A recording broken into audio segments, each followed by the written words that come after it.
Now we're gonna find out. We gonna see. We gonna see. Okay. Where we at? We are live on TikTok. Tobin says, okay, paid healthcare. Are we going to do the healthcare debate all over again? Let me turn up the volume. Are we doing healthcare every day forever? Okay, we're live on YouTube. Perfect. Can we get some likes, guys? Tap the screen to like the live. Boost us up in the algorithm so that YouTube and TikTok know we're not playing. I need 1,000 likes before we even get started. User568 says, I'm a fellow future American. I don't know if I'll ever be an American because I don't want to be a citizen. But, yeah. Imi says, USA is too happy for the UK citizens. No, but to be fair, we do have, in the UK, we got good songs. We got Shady Bop, Bop, Bop. You got to be really happy to do that. Fix your face, don't catch me screwing. Actually, he's not happy because he said he's screw facing. In the USA, you guys call it mean mugging. In the UK, we call it screw facing. I actually like that song. Where's that song? See, UK music is good to me.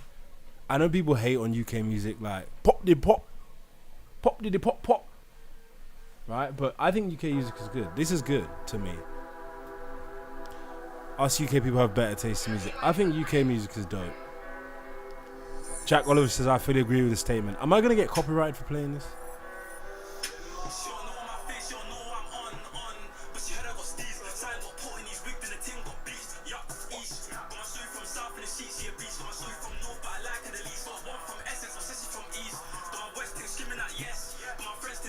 West, west, west, west. No, my things. West.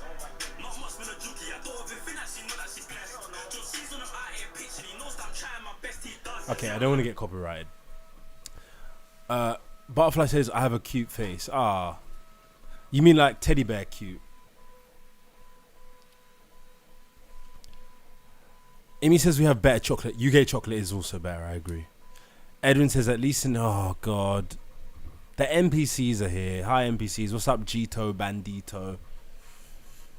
Am I still like shadow banned? I've been shadow banned. I don't know what is up with my live. It's like trapped in like the 11 viewer jail. Cute, good looking. Oh, you say I'm good looking? I think I'm like a 6 out of 10. Gito says, I haven't seen you lately. Yeah, TikTok has literally just stopped showing my shit to people. It's really annoying. This guy says USA has a racist president, school shooting, paid healthcare, etc. Right, I'm gonna start grading people and their NPC levels. So like when you come on and you say shit, I'm gonna give you a number just so that everybody knows where we stand with you. So like if you say this shit, USA has a racist president, school shooting, paid healthcare. That is, to me, that is at least a level 9 NPC. You are a level 9. So when we address you, we're going to say, what's up, level 9? Just so that everybody knows, like, oh, we're dealing with a level 9 right now. He's got it real bad. Yeah, you're a level 9, bro. Like, 9 out of 10. I mean, like, 10 is the highest you can get of an NPC. You're welcome, you know. There you go. Ellie says Trump. Ellie, you a level... What's that? I think people with TDS, they're like a level... They're at least a level 6. Because you can have, like, reasonable criticisms of Trump, but their criticisms are always, like, the worst ones. He's racist. He's a rapist. Like, if you say that shit, you're, like, a level 6 at least NPC. At least a level 6. User568 says, why do people speak with so much conviction when they're so uninformed, LeMayo? Oh, they call it Dunning-Kruger, don't they? But then everybody does the Spider-Man meme with each other, accusing each other of Dunning-Kruger. Hey, you got Dunning-Kruger. No, you got Dunning-Kruger. So then it just becomes a meaningless accolade to ascribe to someone. Oh, you're suffering from Dunning-Kruger. Are you sure you're not suffering from Dunning-Kruger, which is why you think I'm suffering from Dunning-Kruger? Butterfly Borbolita says, I'm British, right? Yeah. I'm British, but apparently, according to some of the ethno-nationalists, they say I'm not British. So I guess they're ethno-nationalists, but they don't even understand the English language. So you can't help them. Inoperable. Because they don't know what British means, which is kind of ironic, isn't it? Edwin says they voted for an incompetent, deranged, diaper-wearing Oompa Loompa as president. So this guy, I'm going to give him a solid level 8. That's a level 8 NPC, guys. So I think once you get past sort of level 6.5, you can't even be reasoned with. Maybe level 7, like what? And he's like a level 8. So poor thing. Unfortunately, you can't reason with him. He's got TDS. He's got it real bad. And when they got the real bad TDS, all you have to do is just, give your blessing, hope that they pass on to the next life in good and proper fashion. But it's inoperable, unfortunately. Butterfly says, what's my background? I'm Igbo. I'm 100% Igbo Nigerian. Well, technically I'm not Nigerian, but I'm 100% Igbo. That's my ethnicity, and I'm British. TDS is Trump derangement syndrome. Reform UK fan says, so how come the UK legit made USA? You mean 250 years ago?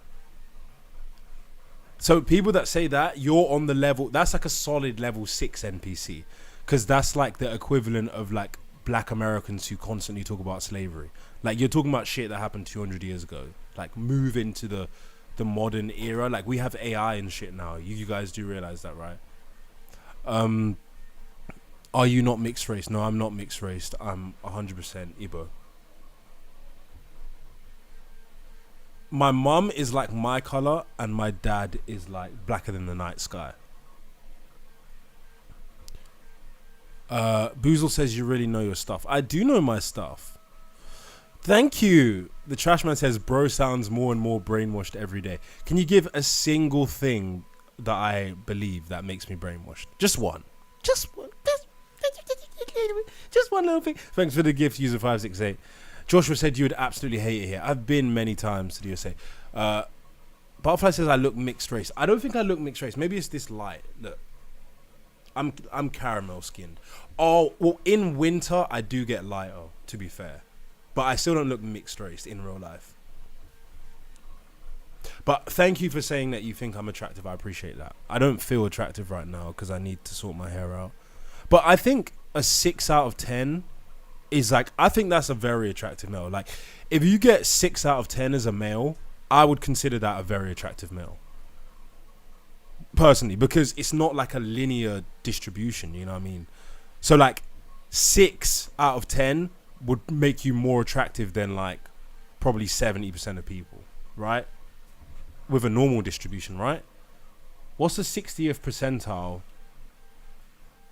Let's do some chat GPTs on this because I actually find this interesting.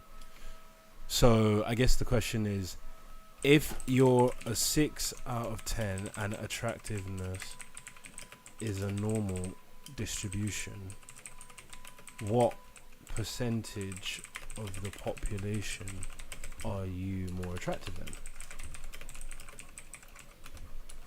You guys fuck with this? Like, I think we need, there are objective measurements that people use, but it's not mainstream.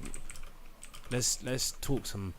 If you're a 6 out of 10 and attractiveness is a normal distribution, what percentage of the population are you more attractive than? And guys, keep tapping the screen to like the live because we're going to get guests on soon. We've got 3 people requesting, but we need to be at 1,000 likes to start getting guests on. So, yeah, exactly. So if you're a 6 out of 10, that makes you more attractive than 84.13% of the population. Do you get it? Because if it was a normal distribution. So I give myself like a 6, which means that in a room of 10 people, I would say there'd be 2 people more attractive than me. On average. Maybe I'm 5.5 out of 10 then. Maybe I'm 5.5 out of 10. Seren says that's just wrong, sorry. Seren, do you not understand what a normal distribution is? Poor thing. Anyway, let's get some comments. The Real Chewy says, at least our schools are safe. Yes, the entirety of life is about school, that place where you get locked in a room and you need to ask when you need to take a shit. That's what life is all about. I mean, why are people even still sending their kids to school? It blows my mind that in 2025, people still send their kids to school. Like, what's the point? We have AI. Just teach them at home. Like, what the hell? Anyway, Daniel Brody says, why do you do this debate? Okay, I like answering this question. So this debate is interesting because when you compare the UK and USA, it means you can talk about capitalism and socialism. You can talk about race politics. You can talk about, the monetary system. You can talk about healthcare.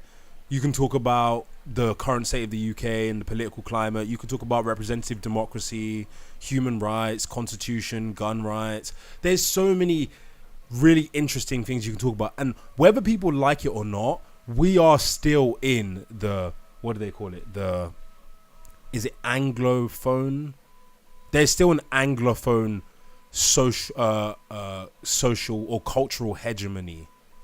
So UK, whether people like it or not, the UK and the USA are still pretty much the two most culturally relevant places in the world. Now, it's debatable whether UK has fallen significantly down in terms of cultural relevance, but it's definitely still in the top 5 most culturally relevant, probably even top 3 most culturally relevant places. So talking about the UK and the USA, it makes for a really good discussion. Okay, we can get some people on now because we've got over 1k likes and we have a lot of requesters. So let's get through these requesters. Hey. Why did I just do such an offbeat white person click? Okay, what's up, Billy? Are you connected yet? Hello, Billy. Hello. You okay? Yeah, thank you. Cat got your tongue?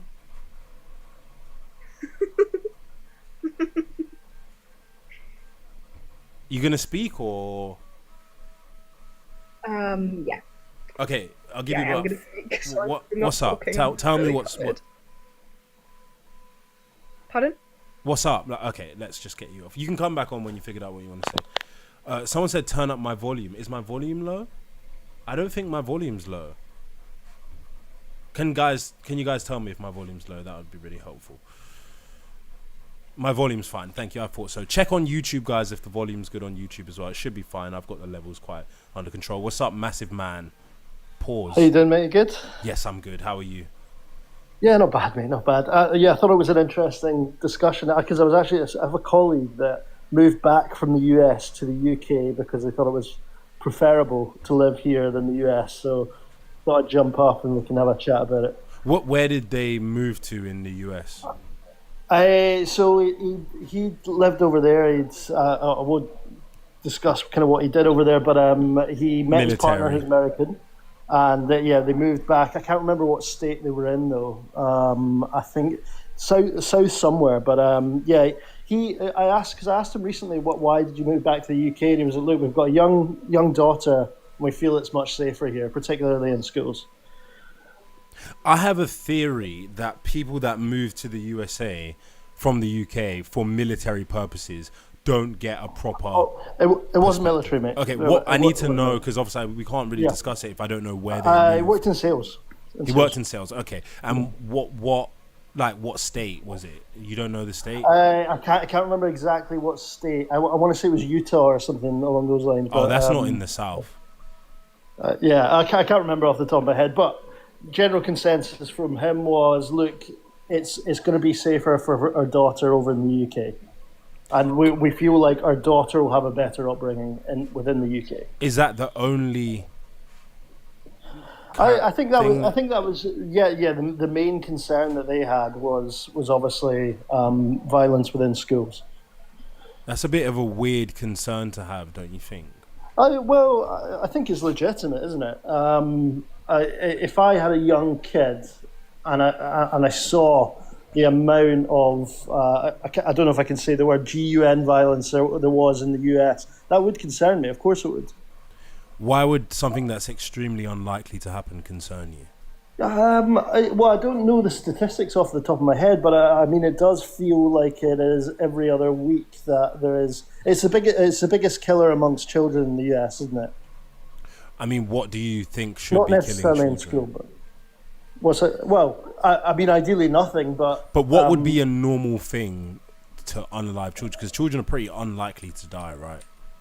Yeah, of course. But I don't think you want to compound to reasons with kind of with guns. So basically, he's against guns, so that's why he moved to the UK. Yeah, I think that plays a role. Yeah, and it is obviously a massive thing, isn't it? Because when you live in Europe, like we do, I presume you're still in the UK, but when you live in Europe like we do, it's not really something that concerns you massively. It's not really a worry because gun violence is not almost non-existent in the UK. It does happen, but it's very, very rare. Violence in general is extremely rare for most people. Yeah, it depends where you're brought up. Most, especially a young girl, I would argue that most young girls have never even been hit in their whole life. Yeah, likely. Why would violence be something that concerns him if he has a young girl in America? Like, that's I don't want to speak too much on him. I just thought I would lead with that. But I think that would be a concern for me if I had young children. I mean, I find like the legalization of guns utterly I find it almost insanity. Like, why would you need to create that issue within your own country? Like, I understand why it was written into the amendments, right? I can understand the principle of it, but that principle no longer really applies because it was written at a time when, the government didn't have a military to the extent that they have. It has nothing to do with the military. I thought initially the Second Amendment was so the government couldn't become treasonous. That's an inference, but the actual wording of the Constitution says a well-regulated militia being necessary to the security of a free state, the right of the people to keep and bear arms shall not be infringed. So it's saying that because it's necessary to have citizen militias in a free society, basically saying if you want to have a free society, people need to have guns, therefore don't infringe upon people's right to have guns. That's what it's basically saying. What about high-powered explosives? You mean like cannons? Yeah, like grenades, rocket launchers. Why are they not legal if it's a free society? They should be legal, but the thing is, they have a potential to cause random non-targeted damage. So I can see an argument for someone needing a hold on. I can see an argument for someone needing a license for explosives, but I still think they should be able to get them. Grenades. Yeah, that's a pretty wild view, mate. I'm pretty sure grenades are legal. I don't think so. I think they are. I think you can get them if you get a license. I know flamethrowers are legal in the USA. Yeah, but my point being right. That of course you're entitled to your opinion, but from my perspective, look, I'm not pro guns, and I wouldn't really like to live in a society that is fundamentally pro guns. And I think a lot of people, particularly in the US, feel that same way, and feel unsafe. Can I ask you a question? Do you think that a police officer should have more right to defend themselves than a citizen? Yes. Okay, so you think police should have more rights in terms of self-defense than a citizen has? Why? Well, they serve a purpose in terms of defending the public. I mean, we can't live in a state where defence is left to an individual. We have a police force to enforce the laws. Right? So you think that everybody should have to rely on the police to defend them and not be able to effectively defend themselves? In an ideal world, you would do that, but of course there's going to be instances. What's that? Sorry. Why is that ideal when the police are very corrupt?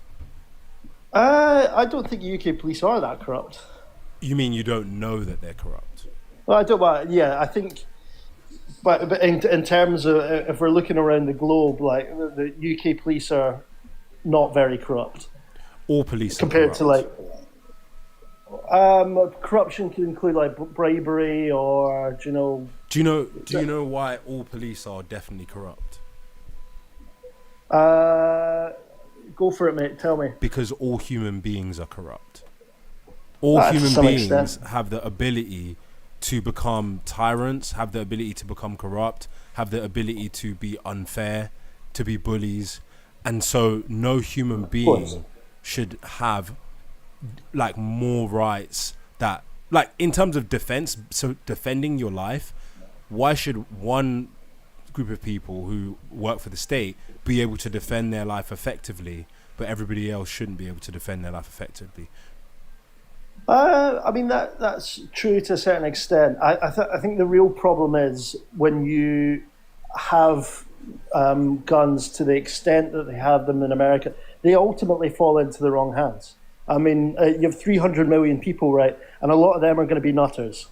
A lot of them will be. It's just the law of averages, isn't it? So when you allow people like that to have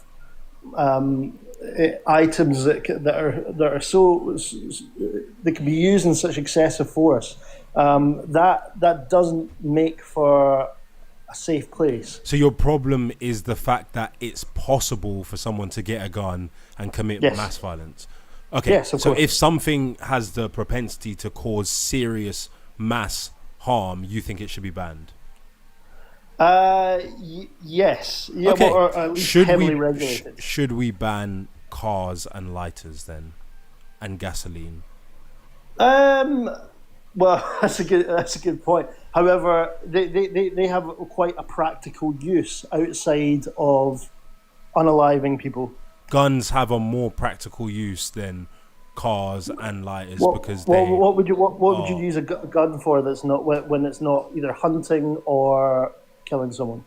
Hunting, sports shooting, self-defense. Those would be the. You can use sports shooting in the UK. No, but self-defense would be the main reason. That's more important than anything.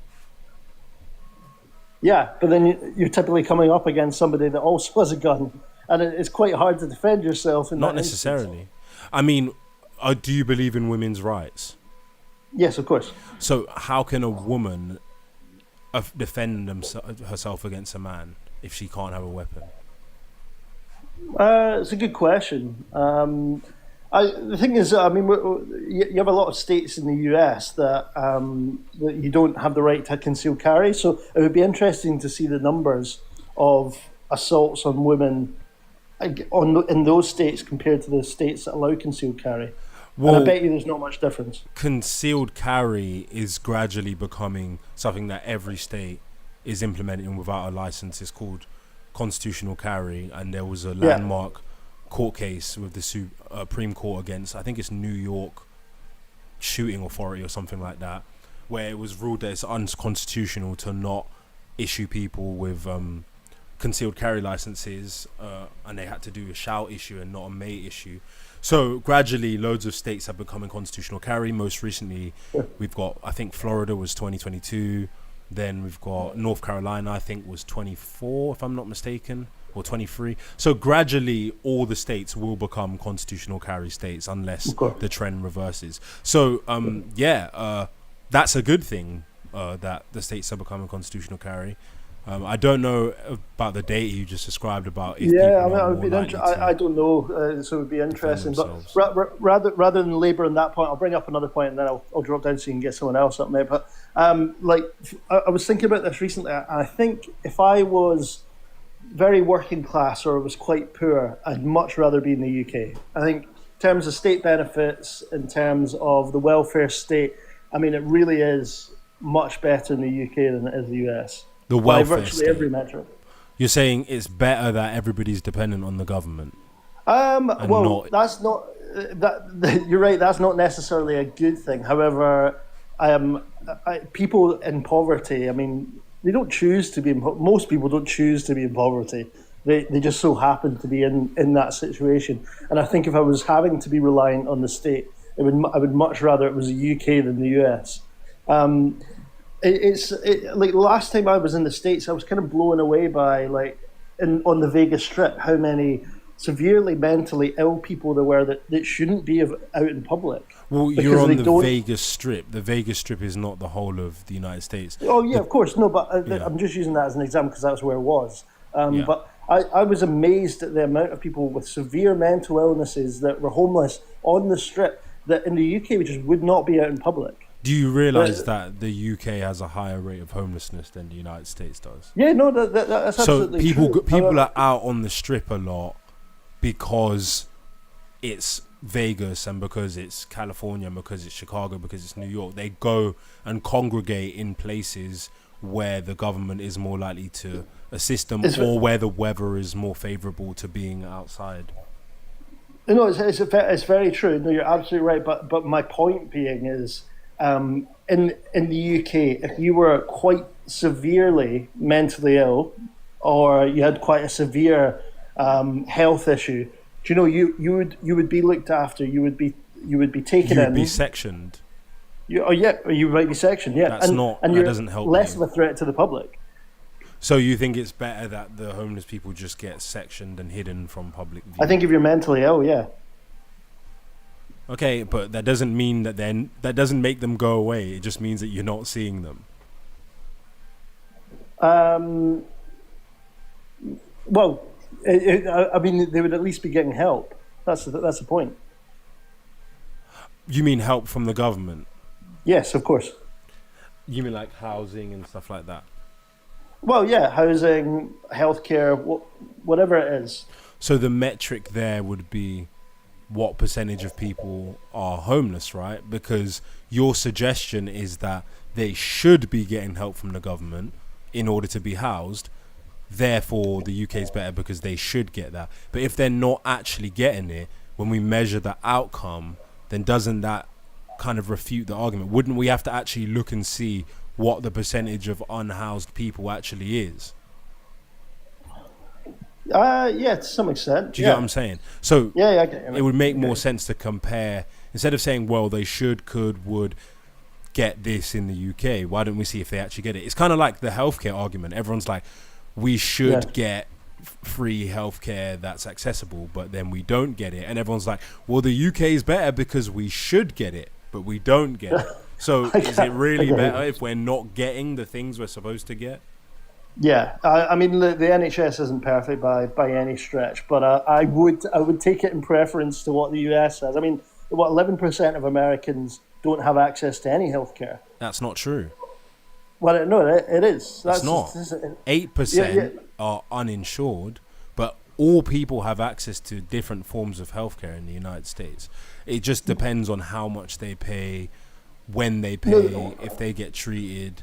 But the people that are the poorest have access to healthcare in the United States. They have. But this is the big thing that Bernie Sanders talks about a lot is because, you're right. The poorest people do qualify for Medicare or Medicaid, whichever one it is. But there's a sort of there's a void of people that are left out. Do you know that don't quite meet the thresholds for it, but don't have quite enough money for insurance? Yeah, but those people, it's not that they don't have access to healthcare, though. They have access to healthcare. They just have to pay for it in a different way.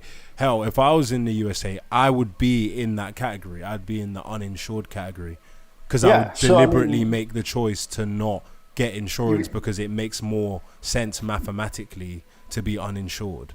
So you break your leg and then you're hit with a 40 grand bill. Yes, I would rather that than paying guaranteed money to the NHS. It makes more sense. And you wouldn't get a 40 grand bill. It depending on where you are. But if you did, break your leg and you're bankrupt. Really? I mean, why are you speaking in such hyperbole? I'm not. But that genuinely happens to people. It happens to who? What percentage of people do you think break their leg and go bankrupt as a result? Get cancer, go bankrupt because. But what percentage of people go bankrupt because they got cancer?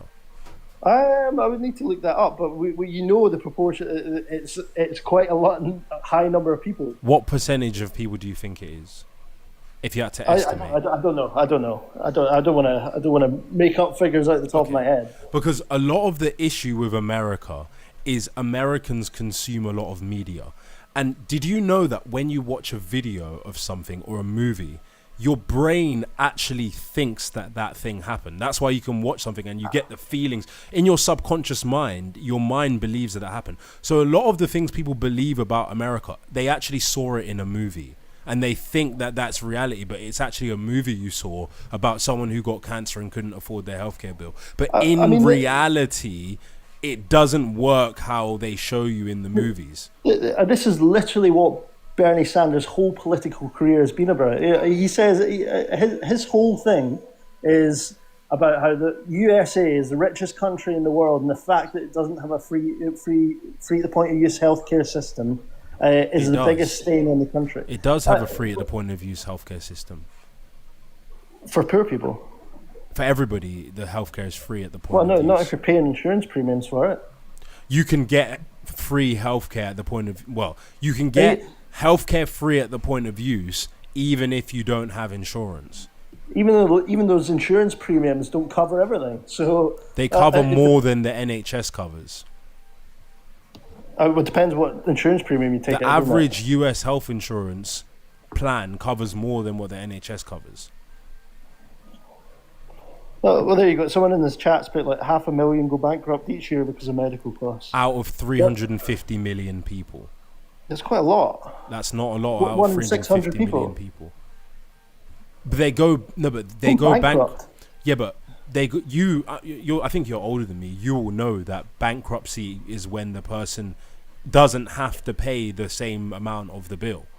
The bill is drastically reduced. So that means that they didn't pay that bill. Well, you declare bankruptcy, but then it makes you ineligible for things like mortgage or loans. It'll effectively hammer you for the rest of your life. It doesn't hammer you for the rest of your life, but that's large if you have a bill of 500k and you go bankrupt instead of making monthly payments on it, that's a strategic move by you. You can also call up the people that you're paying the bill to and agree a payment amount, a monthly payment amount, and they have to oblige people that have financial hardship. So it's very simplistic to make out like, oh, you just got a bill, you can't afford it, you're bankrupt, now you're homeless on the street. That virtually happens to nobody.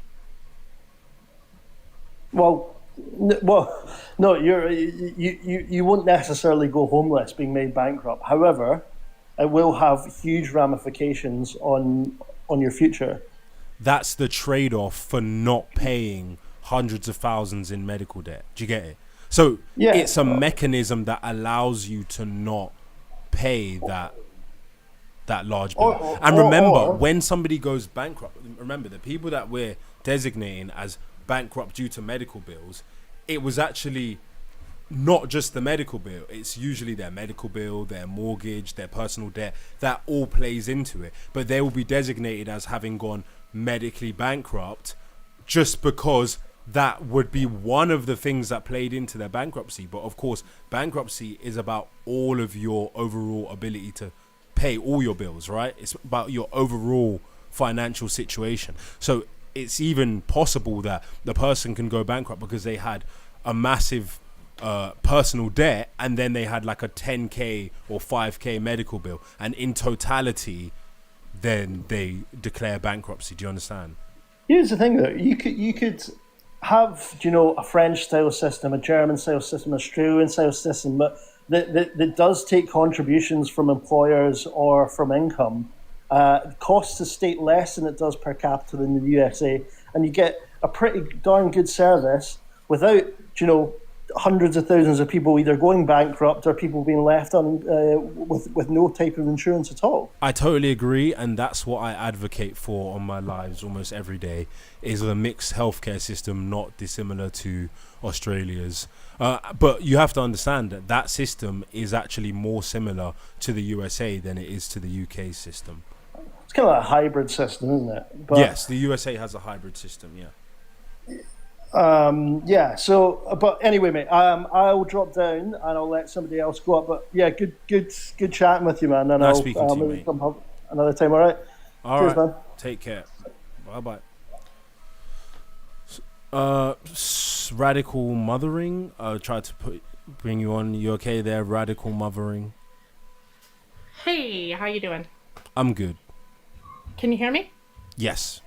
Okay, yeah, so I'm American, obviously, live in America, and I think that people really don't understand, especially from outside of the United States, don't understand the healthcare system as a whole, because we hear all of this rhetoric from people like, Bernie Sanders. Yes. Literally everyone in the United States has access to health care. Yes. Whether or not they pay for that health care is a completely separate issue.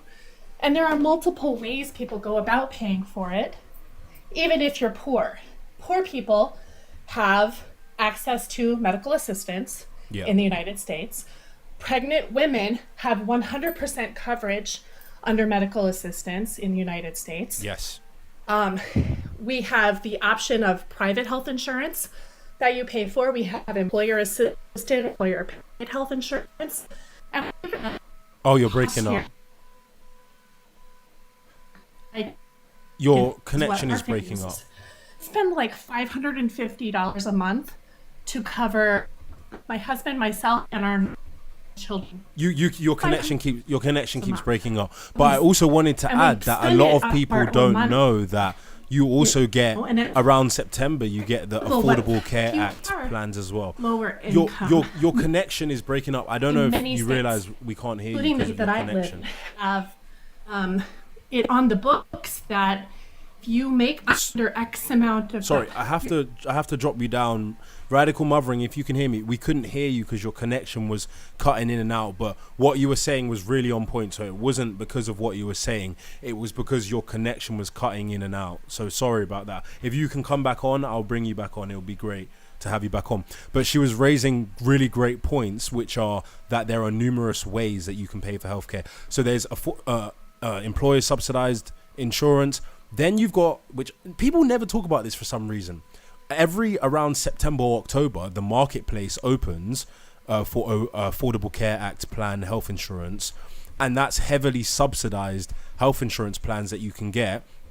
And in addition, those plans are legally obliged to cover other things like mental health or certain therapies, and those things are more than what the NHS provides. I don't think people realize that the healthcare plans in America cover more than what the NHS covers. So when people talk about, they don't cover everything, they cover more than the NHS covers. So that's one. And in addition, there is so many different ways to pay for healthcare, and you do have access to healthcare. Again, it's about whether you pay for it. They are legally obliged to give you healthcare to stabilize you. And then once you're stable, they then talk about payment plans, and they also have to provide means for people who are experiencing financial hardship to pay. And you can negotiate a bill all the way up to 100% off. So you can actually get medical bills in the USA, tell the hospital, I can't pay this, and they can forgive the bill. In fact, that happens to a lot of UK citizens that go over to America, have health issues, experience, end up with a massive medical bill. And a lot of people come on here actually, and they try and say, I went to America and I got $100,000 medical bill, and I'm like, did you pay it? And they're like, oh no, I didn't pay it, I negotiated it and didn't have to pay it. Exactly. And US citizens can also do that. Maladroit says navigating medical billing is horrible and not easy to manage at all. Okay, man, I mean, it's if you're an adult and you don't want to manage your affairs, I don't know what to tell you. If you want the state to manage your affairs because you simply don't want to do it, then I guess live in a socialist country. That would probably favor you. RJ says no, US citizens cannot do that. Yes, they can. So this is another major problem, is the lack of intelligence. I won't say intelligence, I'll say lack of education, where Americans themselves don't even understand how their own system works. So this person, for example, is claiming that you can't negotiate a bill all the way down to zero, and you actually can. So that means that they don't even know how their own healthcare system works. Scary. What's up, moving Swan?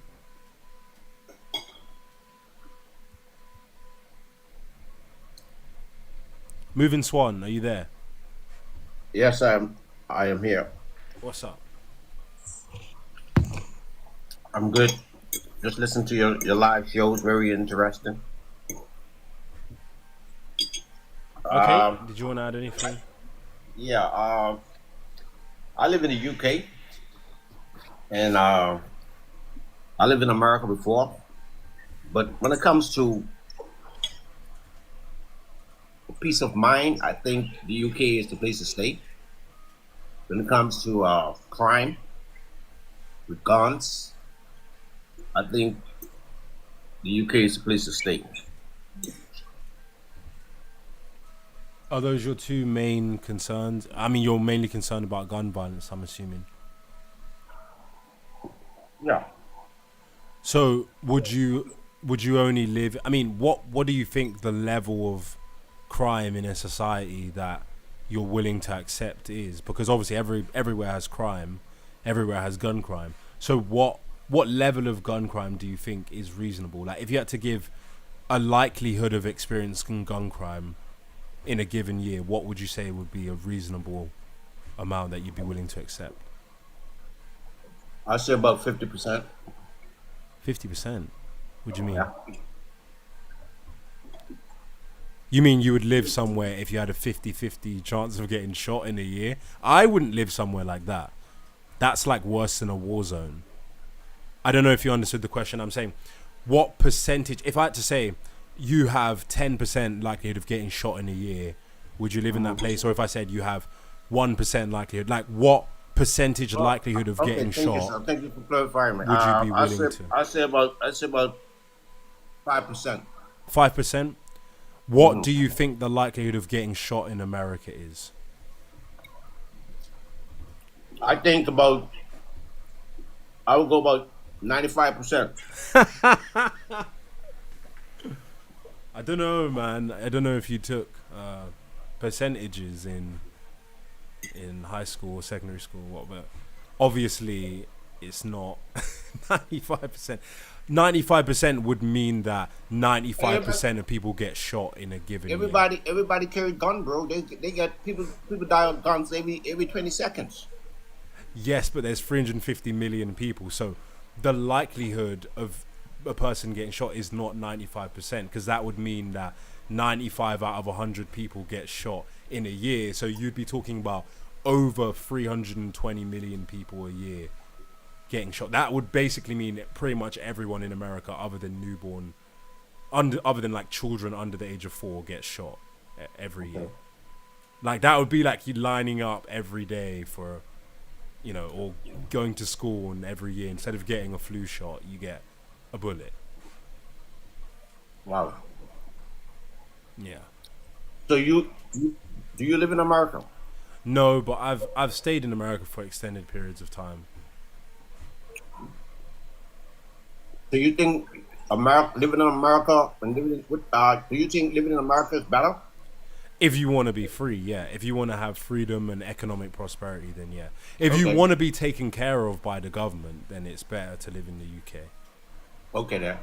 Understand. Okay. Yeah.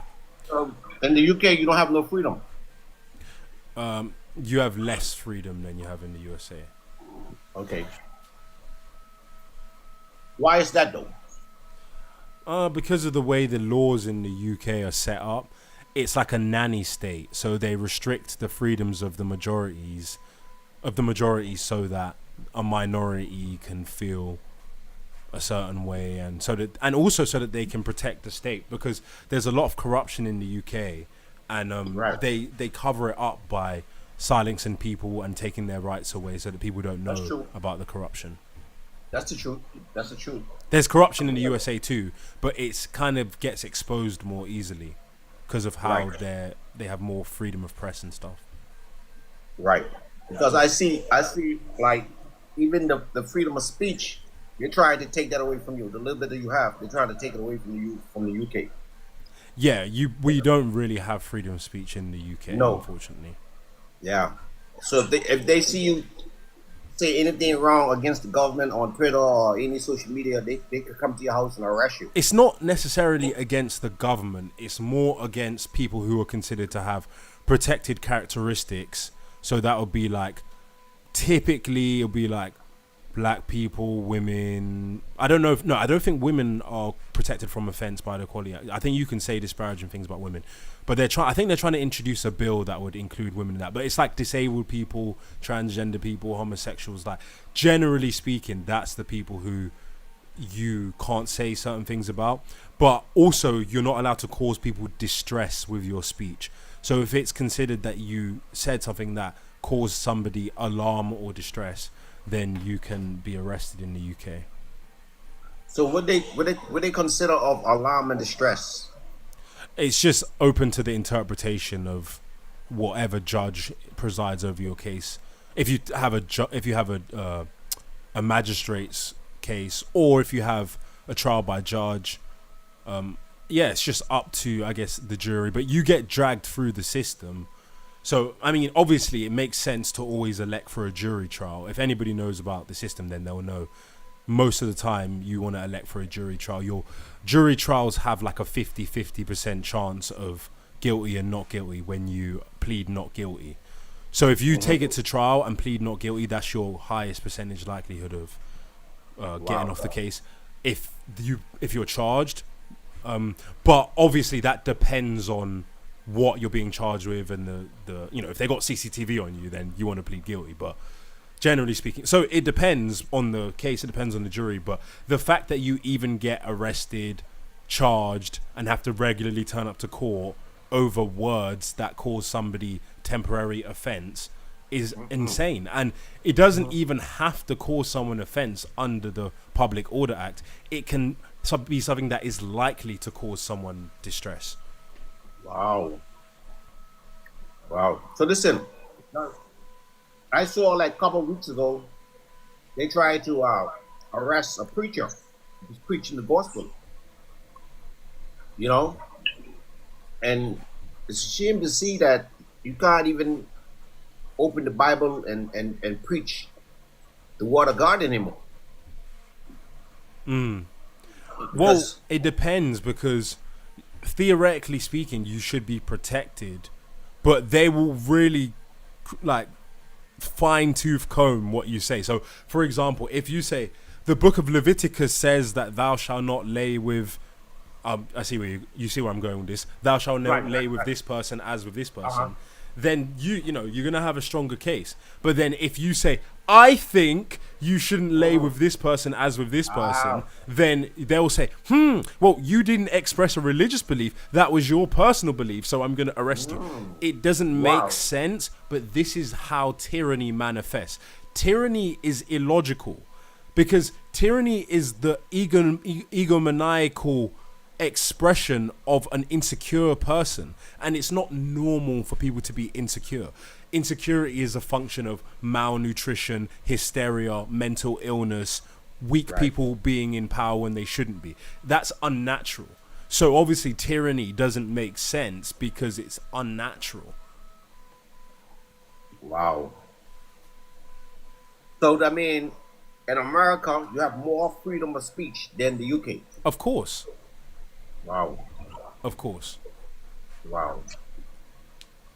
All right, I appreciate you moving. Thank you for hearing me out. I'm gonna follow you, man. I like listening to you, man. You're very educated, smart guy. I like that. Thank you, man. I appreciate that. I'd say 50% of the chat disagrees with you, because they're like communists. We got a lot of communists these days. So this is my weapon. My tongue is as a weapon, and I wield it against the hordes of communist brainwashed NPCs. We're fighting a battle right now. Yeah, man. All right, bro. I'm gonna follow you, man. All right. Thank you. Yeah. All right, bro. Cece says she's not a communist. Cece, don't worry. I'm going to bring you over to the dark side. But it's okay, baby. You just stay there waiting for me. I'm coming. I'm bringing you over to the dark side. Radical Mothering says the communists who never do any critical thinking, and I'm no Republican either.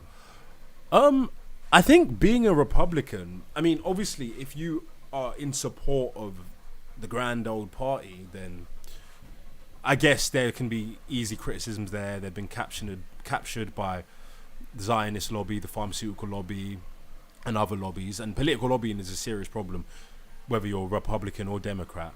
But if you are a Republican, as in not necessarily a supporter of the Republican Party, but a Republican, then that would be a logical position, considering that America, of course, is a constitutional republic.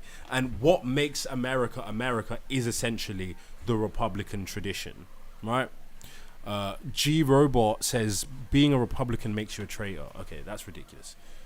Radical Mothering says the GOP is gross and purchased. Yeah, it's political lobbying that's a problem.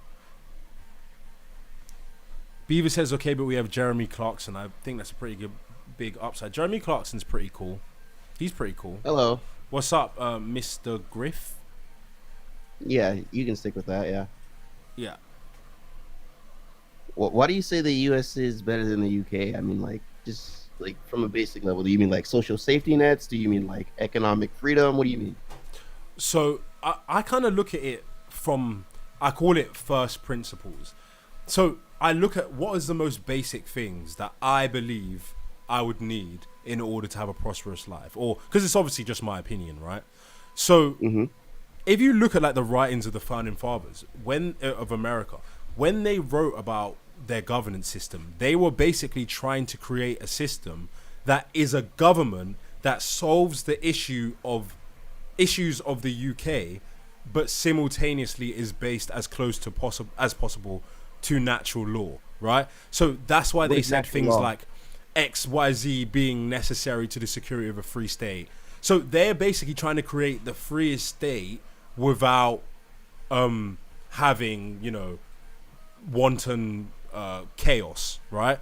So I look at the same kind of things they look at when I consider what do I want? What is my first principles of what I'd need? Things like free speech, the ability to speak freely, the ability to defend yourself, the ability to engage in free enterprise, the ability to have children and be able to have a say over what how your children live, the ability to purchase land and have private property.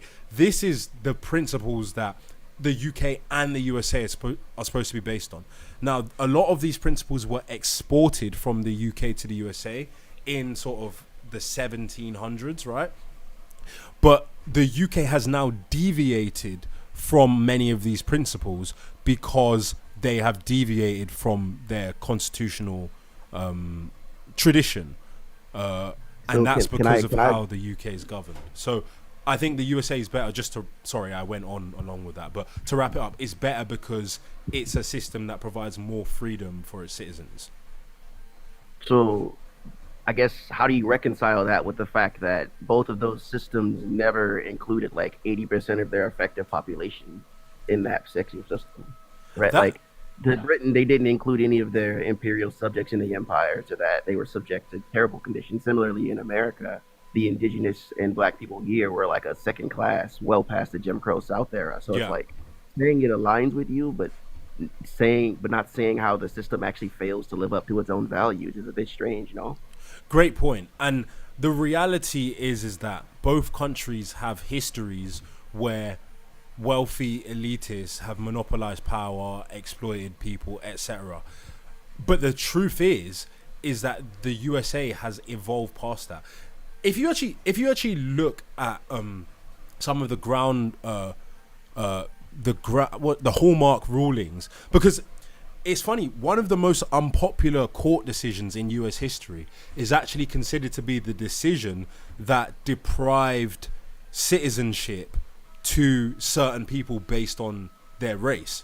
Do you understand? So there have been people in the history of the USA who have gone against what is now considered to be the mainstream Republican, or let's say American tradition. And those are people that believe that some people should have rights, some people shouldn't have rights. Do you understand what I'm saying? In the UK... Wait, can I ask you a clarifying question? Yeah, sure. So if what you're talking about, if you're highlighting people going against the grain, wouldn't that mean that the majority, the people who are like foundationally a part of America, are exclusionary? They can't embody those ideals, right? Like, so let's just focus on the founding fathers, right? Yeah. They were rabid slavers, right? Like Thomas Jefferson within himself was famous for shuffling his slaves across state lines in order to bypass the statute of limitations for the terms in which a person could be enslaved in America, right? Okay. So you can't bring me a person like that who's literally taking away the personal freedoms of people, but writing on a document, you know, that in the American Bill of Rights, that all people are created equal, basically argue for self-determination.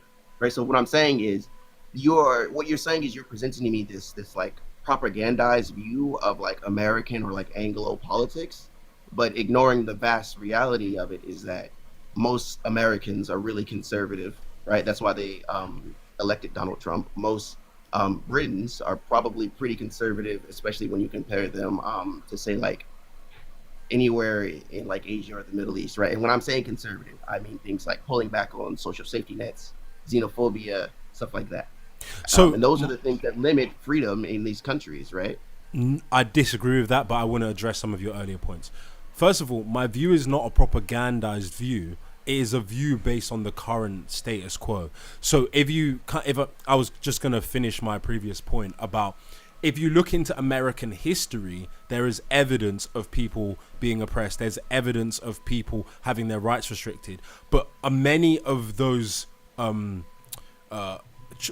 traditions have been overturned, you understand, in the modern era. Now, I get what you're saying. You're saying, how can something built on this be, how can a tree with, a rotten foundation bear good fruit or whatever? That's essentially the point you're making. But the problem with that argument is every country in the world, if you go back into its history, has a so-called rotten foundation.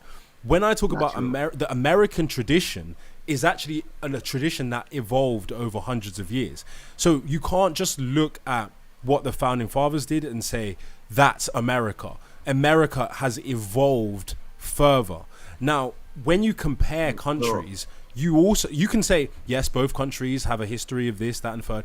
But again, first of all, not every country has that. But also in the UK, they haven't moved past that. In other words, the UK still has a crown. We're still subjects of the crown. We don't have guaranteed inalienable rights in the UK. So you can see that in America, they have addressed the issue of, so to speak, all men. Hold on, let me finish. They've addressed the issue of all men are created equal, in a sense that at the very least on the legal books, I'm not saying it's implemented fairly in reality, but on the books, they have addressed the issue. Now, in America, whether you're black, white, yellow, female, male, Asian, you have the ability to prosper, to live free, and to get recompense if you are subject to abuse or oppression, right? And No. Can I explain? Sure. So what you're saying, right, doesn't bear out statistically speaking. America is less than 10% of the world's population, but we have like 25% of the world's prison population, right? Okay. And that's specifically because under the 13th Amendment of America, slavery, that's the Emancipation Proclamation for people who just know the buzzword, slavery isn't fully outlawed. It is reserved specifically as a punishment for a crime.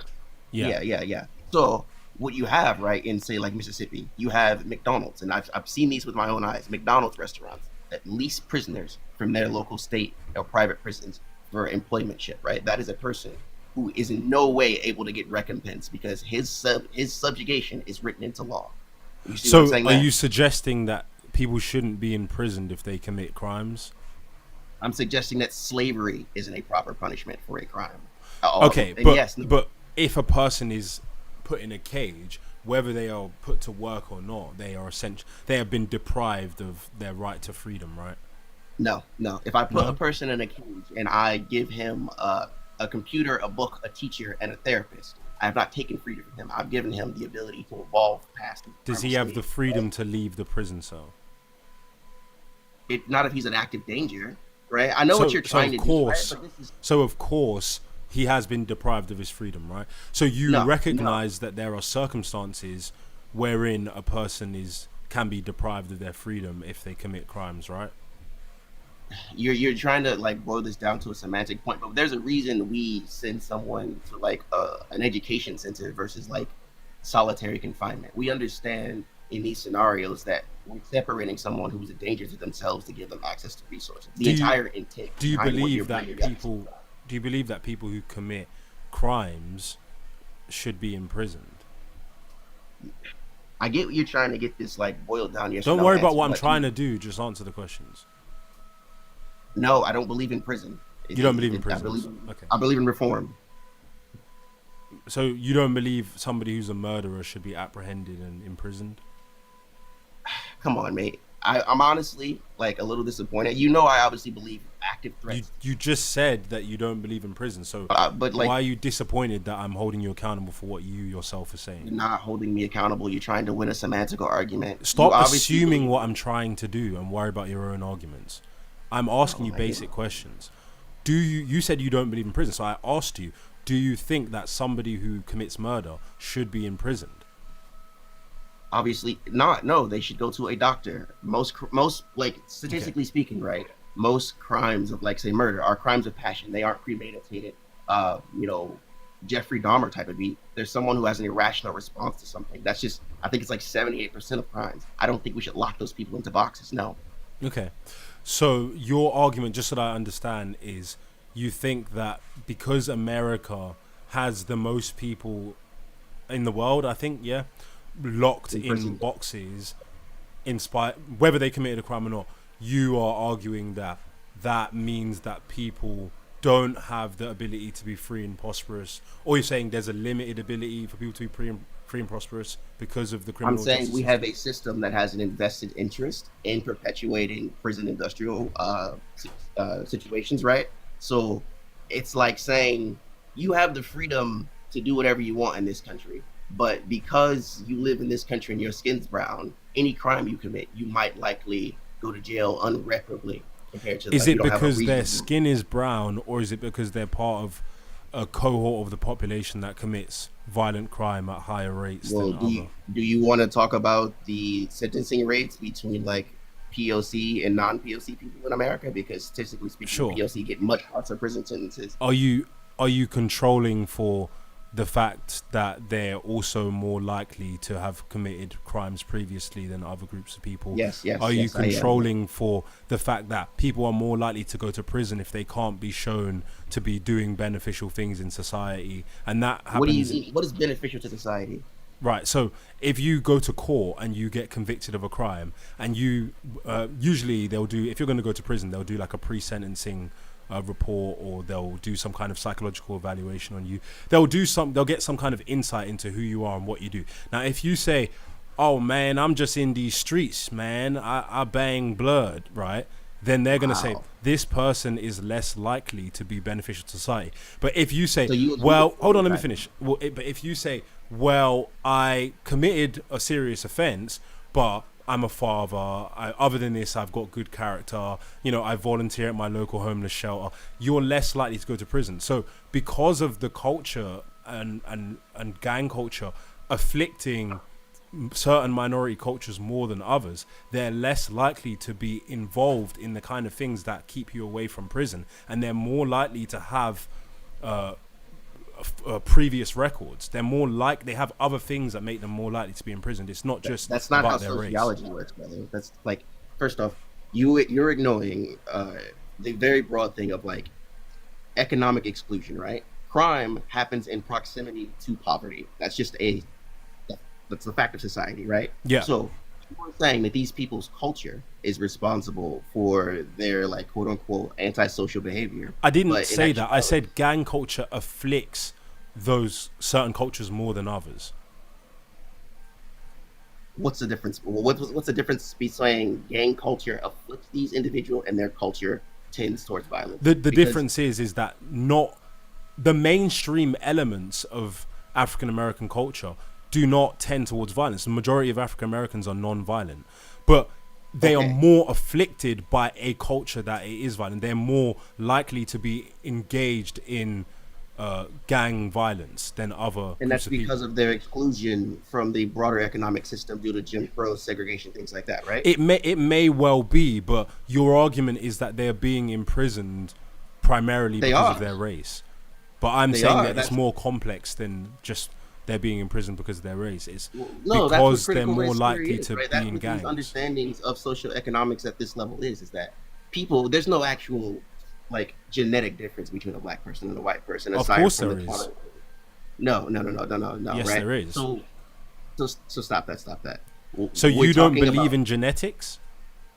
I'm talking about things that determine stuff like the ability to blend into a society. There's an inherent violence to one racial group. That's what I'm talking about, right? I didn't say there's an inherent violence, but there's genetic differences. No, I know. What I'm trying to do, right, is draw this very succinct line that a human being, whether they're born in the UK or born in America, is still a human being. Yes. So when we have these groups of people who systemically are imprisoned more, are policed heavier, things like that, what we have to do is say, well, they're still human, right?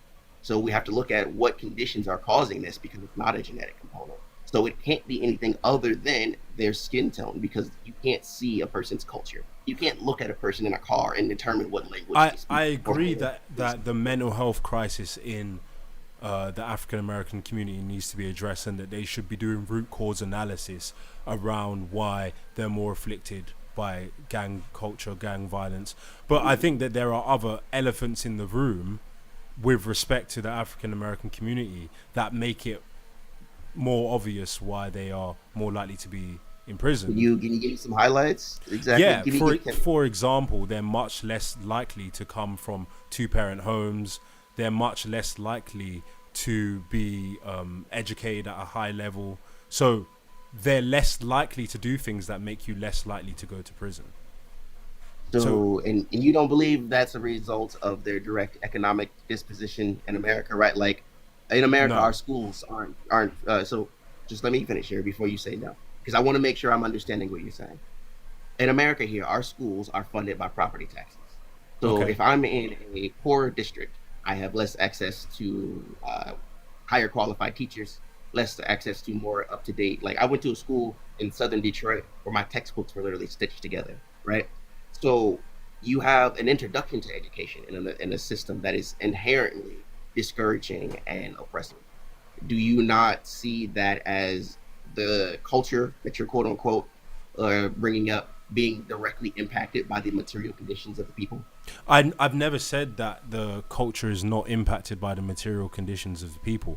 I've said that I don't think that they're directly targeting people based on their race to imprison them.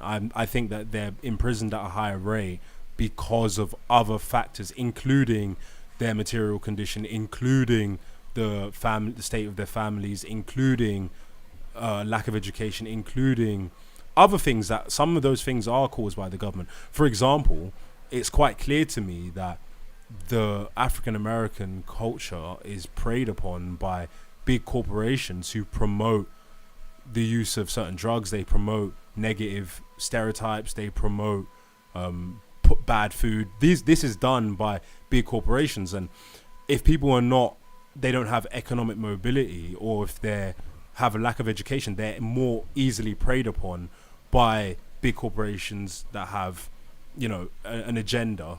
But at the same time, people who indulge in cultural practices that are not beneficial to them are also more likely to be preyed upon.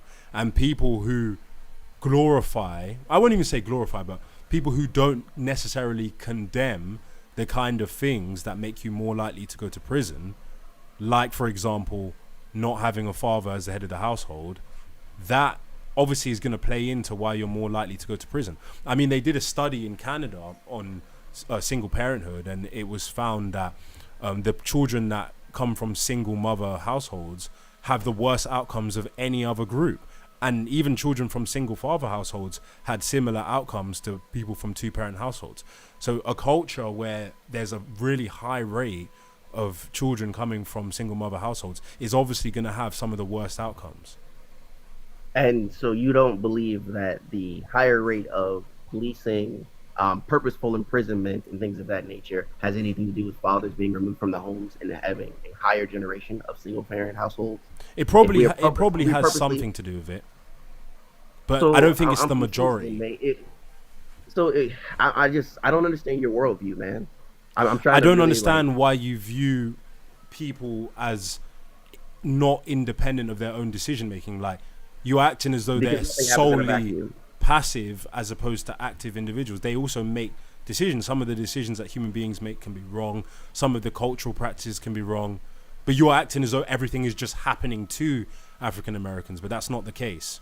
I mean, that is exactly what the entire history of African Americans are, right? Like, you don't have a connection to anything cultural or historical. It's just like decades and decades of systemic displacement, right? You have like the Great Migration period in the South after the Emancipation Proclamation is signed, and you have this like almost expelling this kind of like pogrom of Black people from the South to force them into like the industrial sector of the North, things like that. Like these are very purposeful things that are literally stripping the economic opportunity from these communities. You can't say these people have the responsibility to care for themselves in a place where they can't get bank loans, they can't buy houses, things like that. Like, I get what you're saying, but how do I pull myself up by my bootstraps or correct my culture in a place in which I literally cannot interact with the broader economic or social structure? You can.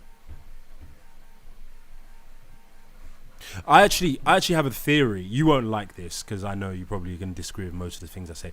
But I actually have a theory that I'm developing, not formally, just informally, about how to solve some of the issues in the United States. And I think that Black people should spread themselves across the country more.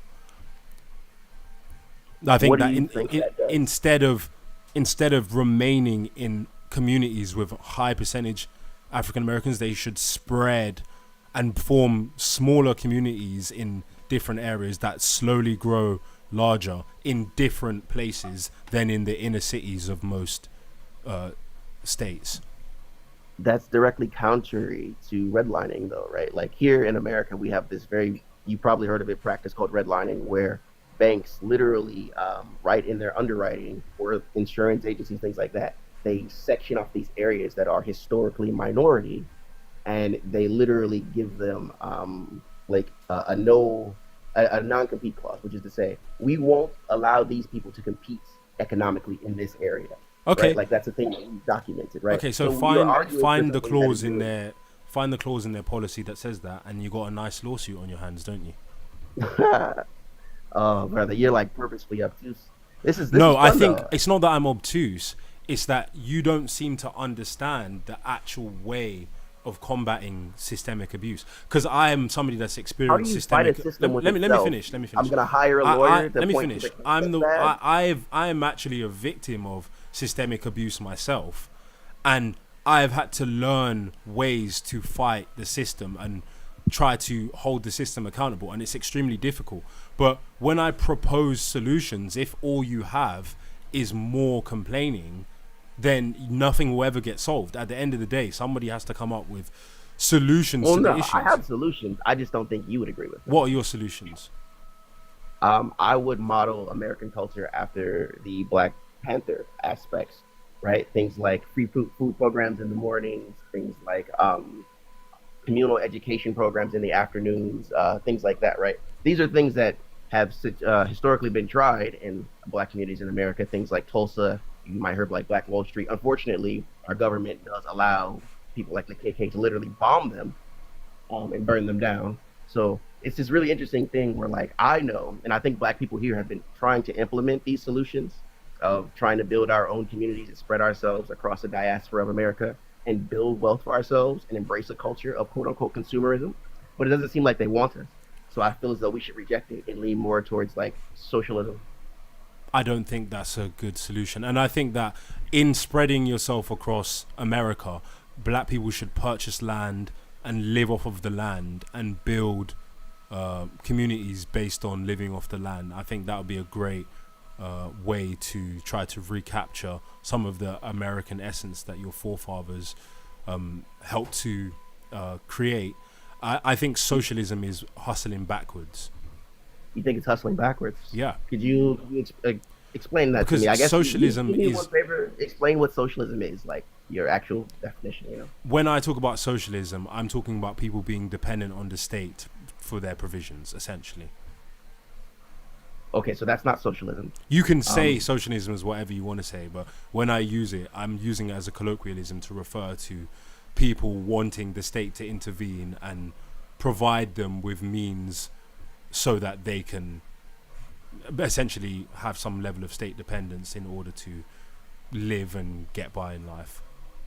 So I guess like that's the purpose of a state, right? Is to ensure a basic safe line of like roads, electricity, things like that. That's not socialism. Well, Socialism in the mind of a socialist, that might be the purpose of the state, yeah.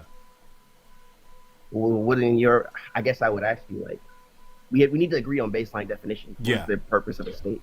I think the purpose of the state is just to uphold the law and ensure security in general for its citizens. And you think that is based on what? What is the law based on? Moral understanding? What's good for the gander? Give me some concrete something. I think the law is based on the totality of the body of bills that are passed. If you're in UK, by the Parliament. If you're in the USA, by the Congress. The body of literature that constitutes the working law, and also the Constitution as a fundamental document in the USA. Oh my God, you're really good at this, brother. Good. I'm having a good time. Purposeful obtuseness. You need time to fill the air. I don't believe you actually believe this stuff, brother. Okay. You can't really say a law is made up by what's on the books and then like that be your entire answer. What do you think the law is? The law is a set of morals and societal understanding set by the dominant social economic group, which is to say Okay. Anglo-Saxon laws in America and the UK. So do you think that the law is just subject to interpretation based and not based on the letters of the law?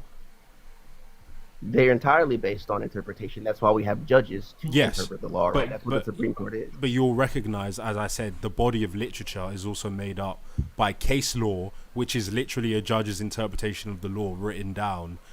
So that makes up the law as well. So it is still a written law because the body of But that case entire law. thing's it's fluid and liquid though is the thing, right? Like that's the reason why I say it's set by the morals of the governing bodies because we change these things based on our society. So But saying it's based on they are not allowed to just come up with laws. They interpret laws that already exist. So it's still No. based on the letter of the law. No, they're totally allowed to come up with laws. Not the like, judges. I know you. No, I know what you're talking about. You're talking about the separation of branches. But in that regard, Not when really. they set precedent,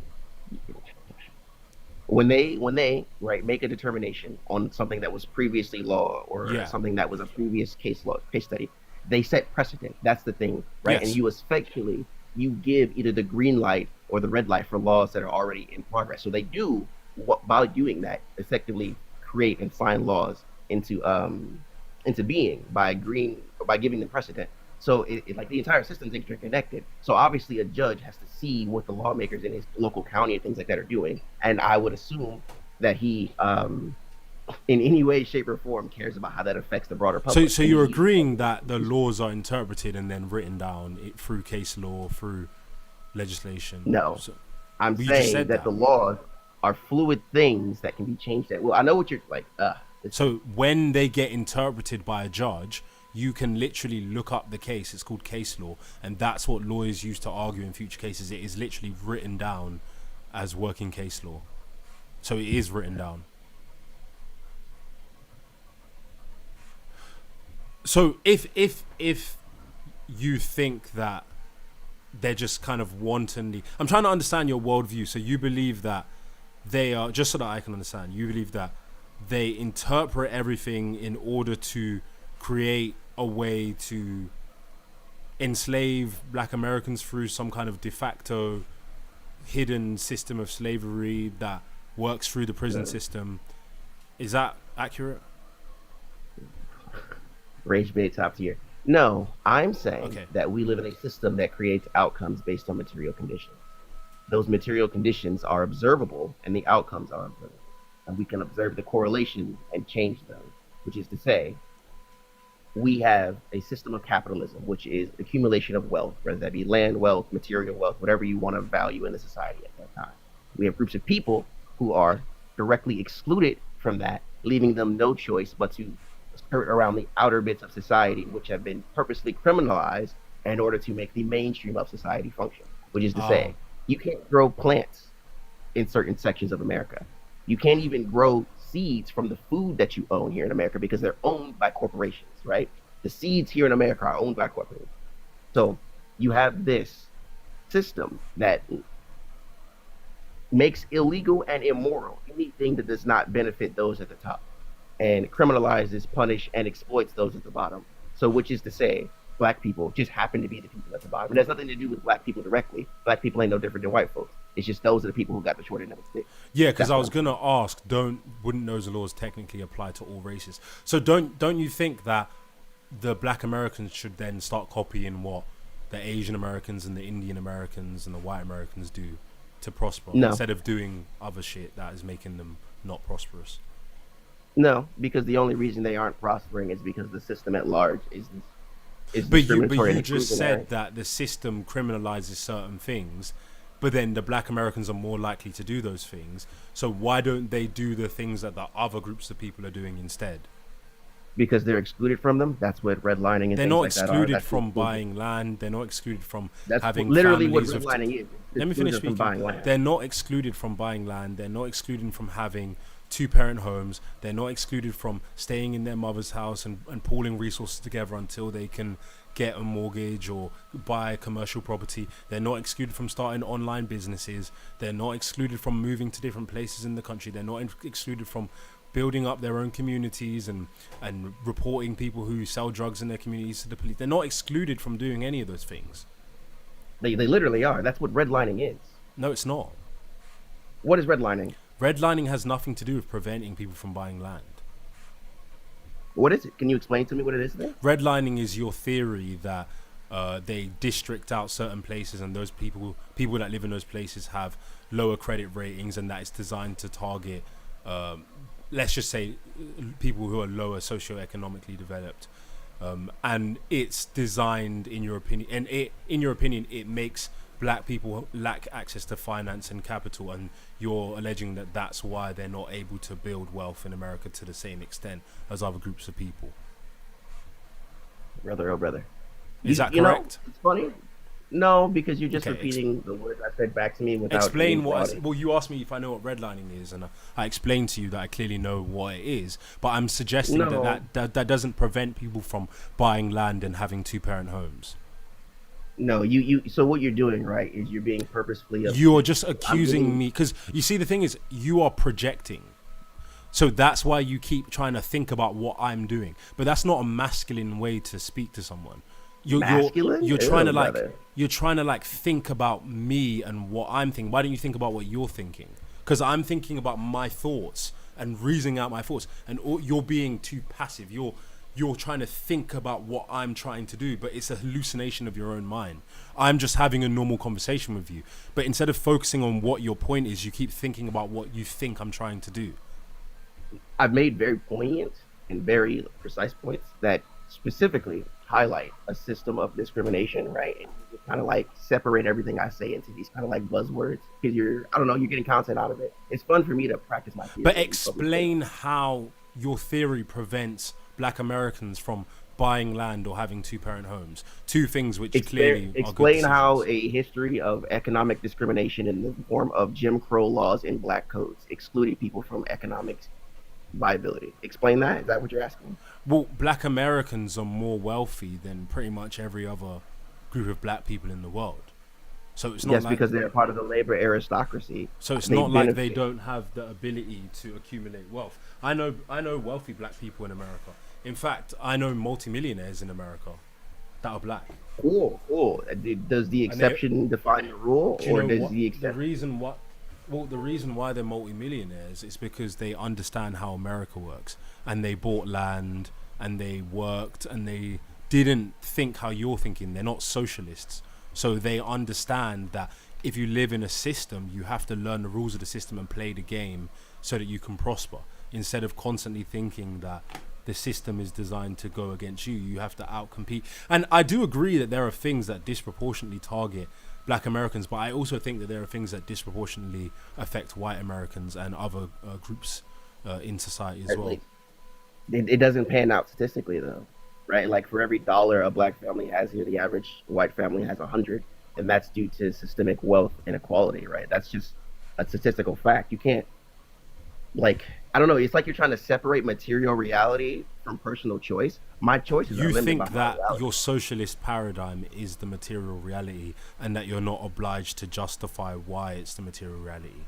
You think that What do you mean? are, I've you explained to basically you, think right? that We're by default your way of viewing the world is correct, and thereby I must be deliberately being obtuse and trying to deviate from reality, because your perception is that your socialist paradigm is the only possible reality. No. It's just purely from a capitalistic aspect, right? We're talking about people accumulating wealth, buying land, things like that, right, to generate generational wealth. We're talking about, in a purely capitalistic setting, people being excluded from that. And you're saying, oh, they were just supposed to do the other parts that they weren't excluded from. That's what you're saying to me, because it's really interesting. I'm saying that groups of people will always function to work to their own benefit, and that will necessarily exclude other groups of people. And the only way that other groups of people let me finish. The only way that other groups of people can contend with that is by competing with that capital in another sense. It's like, for example, if me and you are in a room and there's a girl and both of us have a crush on the girl, we are in a form of competition. And the only way I can get the girl is by being more appealing to her. Now, if every time we're in a room, you get the girl and I don't get the girl, I gotta figure something out. Because if I just constantly sit there and complain, well, I didn't get the girl because you come along and you flash your cash, or you come along and you do that thing you do where you make me look like I'm a weenie. Like, if you constantly are focused on what if I'm constantly focused on what you're doing to get the girl, and I never study it and think, what can I do to improve my opportunity to do that? If your only tactic is to say, you have to, every time you get a girl, allow me access to the girl as well, then over the long term, you're just going to be dependent, or I'm just going to be dependent on you every time I want access to women. What about the girls' autonomy in this? Equating systemic inequality to a random lady is so weird, bro. And also, again, we can both bang this chick. I don't understand where this is coming from. This is wild. If I'm unable to bang the girl, and my only perspective, I didn't take her from you. She said the reason why I use the girl as an example is because a girl is an analogy of somebody who has a choice where they want to go, and their choice is not based necessarily on some systemic factor. It's just where the girl wants to go based on the incentive. Are you single, man? No, but that's why I'm using the girl example, because your analogy is as if there's an imaginary power that prevents you from getting the girl. But in reality, the girl is going where she wants to go. She's going where makes most sense. So that's where capital flows in a capitalist system. It flows to the people who have the most ability to leverage violence allows it. But it's not just about that. It's also about it's entirely about that. But okay, why is it then that the African Americans that understand the system better have less disparity? What are you talking about? Why is it that African Americans that are more educated, that have two-parent homes, that invest their money in the stock market, that live in outside of high-crime inner-city areas, why are they more prosperous? Because they're allowed to. No, it's because they make decisions. It's because they make decisions that make it more conducive, more attractive for capital to flow in their direction. Yeah, he woke up and decided, I'm not gonna divorce my wife. I ain't gonna do it, bro. Do you get it, brother?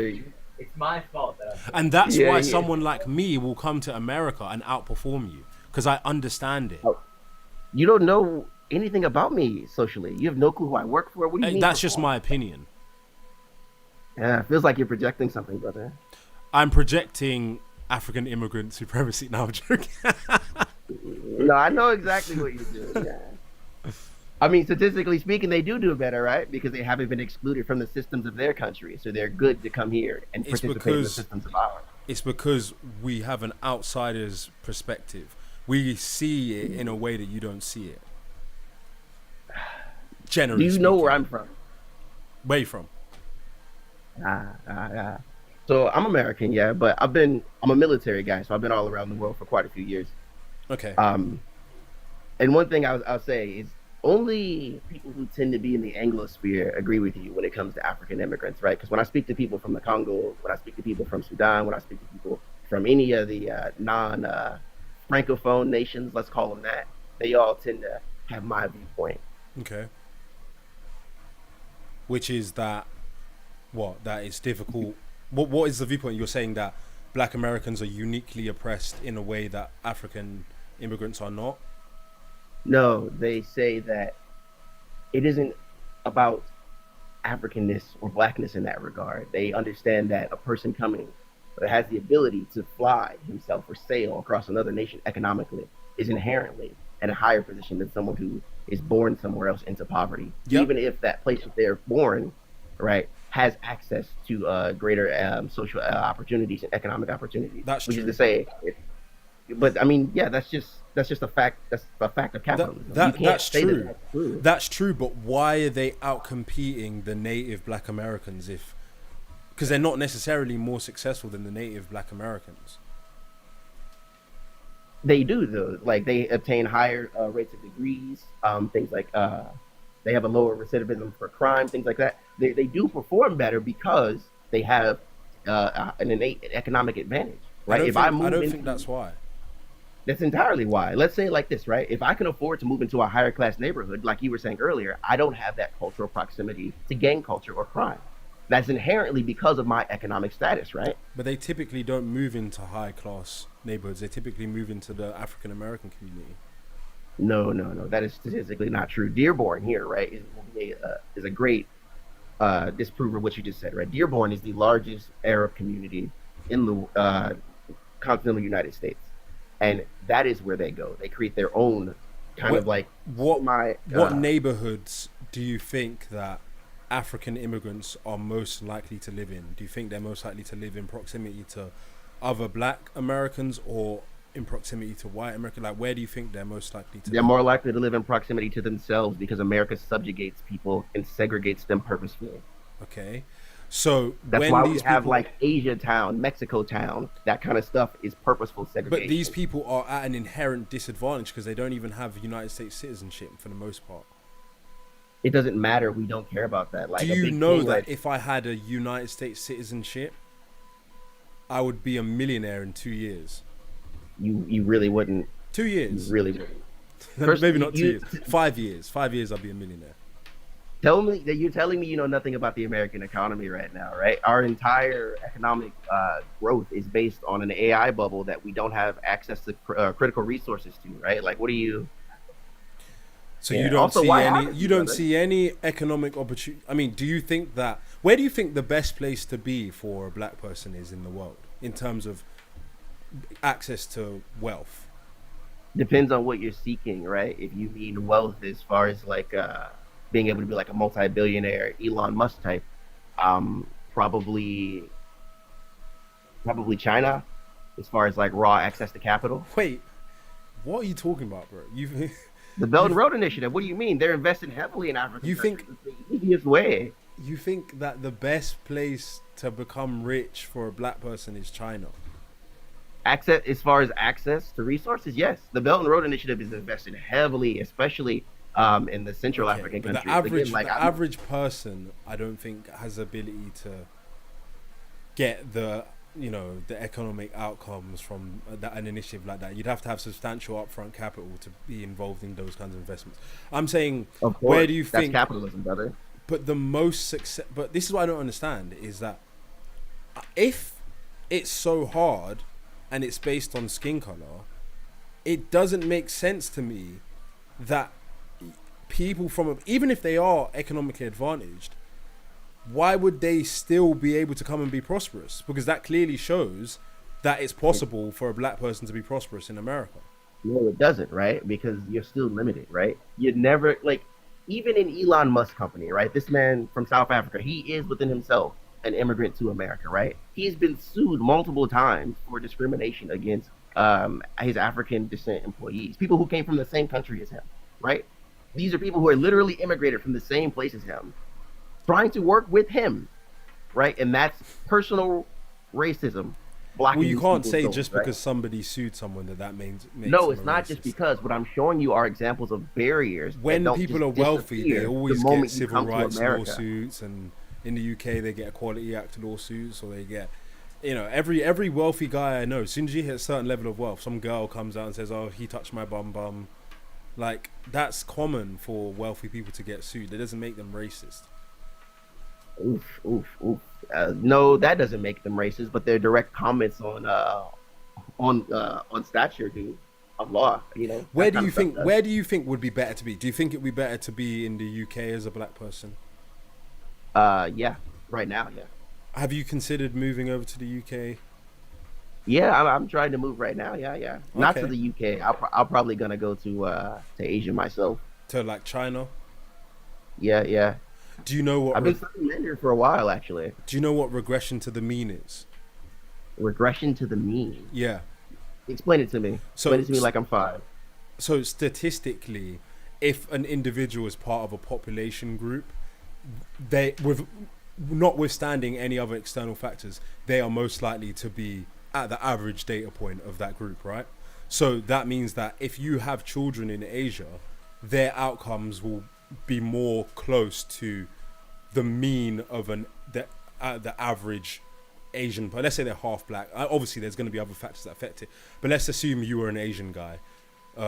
Your children, if you live in Asia, they're probably going to have outcomes similar to the average Asian person. So even if you're an outlier, even if you're highly successful, when you move to these countries that are in East Asia or in Southeast Asia, expecting that, oh, you know, there's opportunity for me and I'm going to have a great outcome, your children, if they're born in that country, are more likely to have outcomes similar to the average person of that country. Okay, okay. So assuming that's true statistically, I'm pretty sure China ranks higher than us in literacy, mathematics, attainment of higher education. That seems like a general upgrade for my children. Yeah. Yeah, but they won't have freedom. They won't have freedom of speech. They are going to have lower economic output, lower wages. You okay with It that? doesn't really matter if their quality of life is higher. Yeah. You think Like that on the Chinese happiness. people have a higher quality of life than Americans? De facto, I've spoken to people from China. So my Chinese teacher, a woman who migrated here 20 years ago, she still goes back every once in a while. She's a like 5 foot little Muslim lady. But point is, I've spoken to her, her family and stuff like that, and she's kind of like been showing our classes these like her village, like when she first left. It was a little fucking mud hut That's a out in the good middle point. of nowhere, That's and a now good it's like a point. small town. Yeah, because of But my point American, is saying is because of the most World people Bank. generally have a positive Because the outlook on World growth in Bank China. gave China American money because of capitalism. So, by the way, Of radical capitalism, mothering. is that what you think? The reason why China developed is because it adopted capitalist economic policy and it got loans from the World Bank. It basically got American money to develop its manufacturing. Radical Mothering raised a really good point. She said institutional racism against blacks in China is documented, but you want to go there. So you want to go from being roughly a 13% minority to being like a 0.1% minority, knowing that minority groups experience, according to you, oppression by the majority. Why would you want to be Yeah, more yeah, I oppressed? do, because the economic baseline in China is different than the economic baseline in America. Extreme poverty in China is subsidized to a level that it is not subsidized in America. Maybe You in will the major generally live cities, a but more there's still comfortable life. people who live in villages in China. And remember, China, they doctor their their data that comes out of the country because the government controls everything. So they are able to have a You think they're the only people who do propaganda, or is no, that I don't like, think they're the only people that do it. I think that it's difficult to know what a place is like if you don't have freedom of speech in that place. I mean, again, my teacher, she flies back and forth from home. I don't think she's a Xi Jinping agent to lie to my class. But about what how would to happen if your teacher went in public and said, F the Chinese Communist Party, I hate this place, and anybody who's got smoke and wants a problem with it, come and do something about it? What would happen? I don't know, probably the same thing who said to someone who said something similar in a bunch of other countries, man. Nothing. Would it be similar The Chinese to... government isn't going to fly to America to kidnap my teacher. No, if she's in China and she says that, what would happen to her? I don't know. Well, you should look into that because that's where America has the edge on a lot of What places. you think is going to be a Tiananmen Square incident? She would probably get arrested. No, No? no. Do you think that China has freedom of speech? In comparison to America, yeah, I do.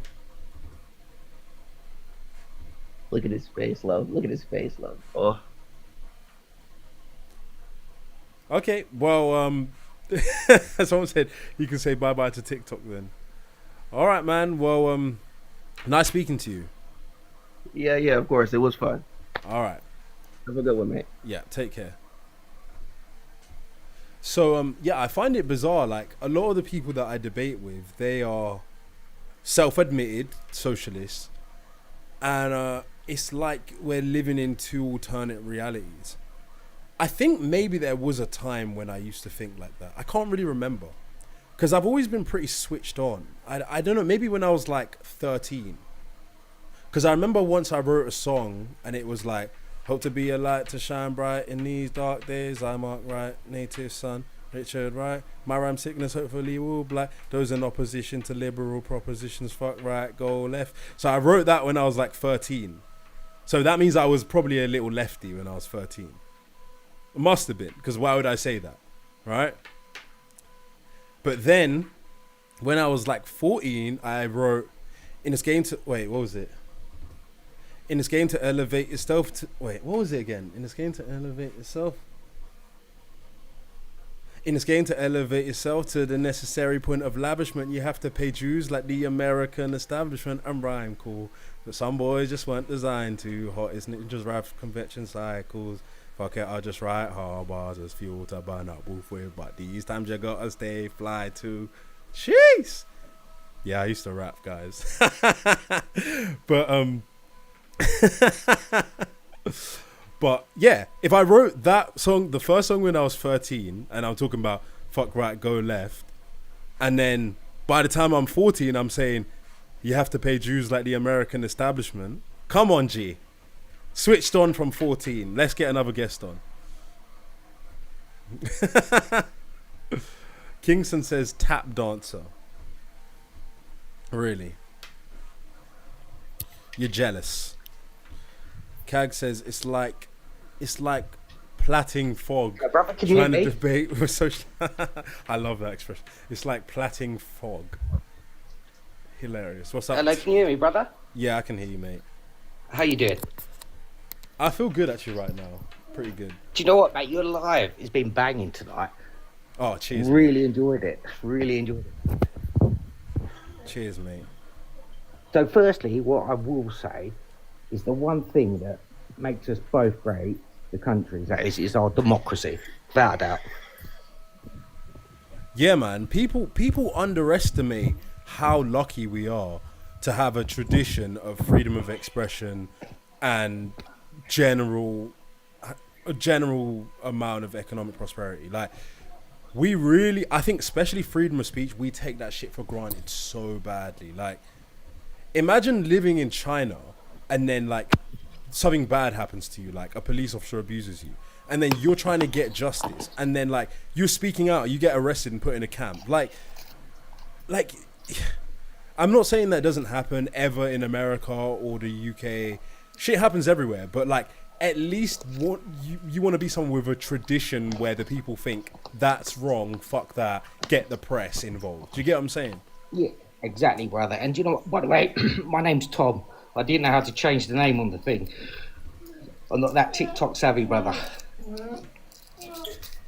But basically as well, what you got, like, there's so many points brought up tonight. The gun issue, hospitals out there. And you know, I was thinking to myself, you know, I'm a big UK fan. I love the legacy, our tradition. And I do think the Yanks have took that over there with them. Careful with that word. I think TikTok doesn't like it. Americans? Yeah. So yeah, we give them a lot of tradition. They've took it on. They're a bit more hyper than us about it, but they still do it well, you know.